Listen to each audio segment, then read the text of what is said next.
minus 2, 5 minus 3, 2, plus 2, 3 minus 3, 0, 2 into 0, 0, 2 into 2, 4, minus 2 into 2, 4, plus 0, 4 minus 4, 0.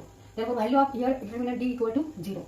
इथे एक condition satisfy झाली की डिटर्मिनंटची व्हॅल्यू 0 आलेली आहे. पण आता आपण सोल्युशन बघू, कॉमन सोल्युशन आहे का.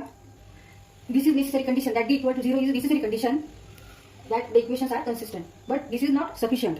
But this condition is not sufficient. For now we check whether their solution is common or not. But not sufficient. D equal to 0 आहे तर ही कंडिशन आहे की जेव्हा इक्वेशन कन्सिस्टन्स असतात त्यांच्यामध्ये कन्सिस्टन्सी असते तेव्हा डिटर्मिनंटची व्हॅल्यू 0 येणार आहेच. पण सोल्युशन कॉमन अजून एक कंडिशन काय आहे तर ह्यांच्यामध्ये सोल्युशन सुद्धा कॉमन पाहिजे. तर आता आपण चेक करू की ह्यांच्या तिन्ही इक्वेशनमध्ये सोल्युशन काही कॉमन येतं का ते.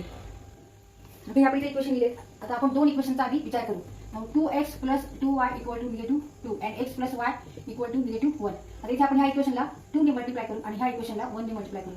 Therefore 2x plus 2y equal to -2 and 2x plus 2y equal to 2 into -1 is -2. आता ह्याच्यामध्ये काय करायचं, सबट्रॅक्शन घ्यायचे. Subtract, so change sign. Minus the plus, plus the minus, plus the minus. Now 2x minus 2x means 0 and 2y minus 2y means 0 and 2 minus 2 plus 2 means 0.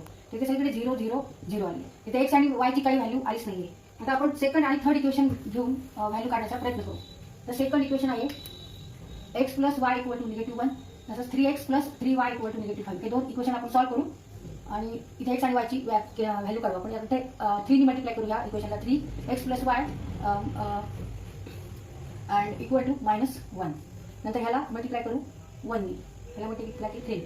मग 1 ने multiply करू 3x plus 3y equal to -5. इथे answer येईल. Therefore 3x plus 3y equal to -3 and 1 into 3x plus 3y equal to -5. Subtract करायचं, sign change करायचे. 3x minus 3 0, 3y minus 3y 0 आणि इथे 2. तर इथे सुद्धा x आणि y ची व्हॅल्यू काही निघत नाही. म्हणजे ह्या तिन्ही इक्वेशनमध्ये कॉमन सोल्युशन नाहीये.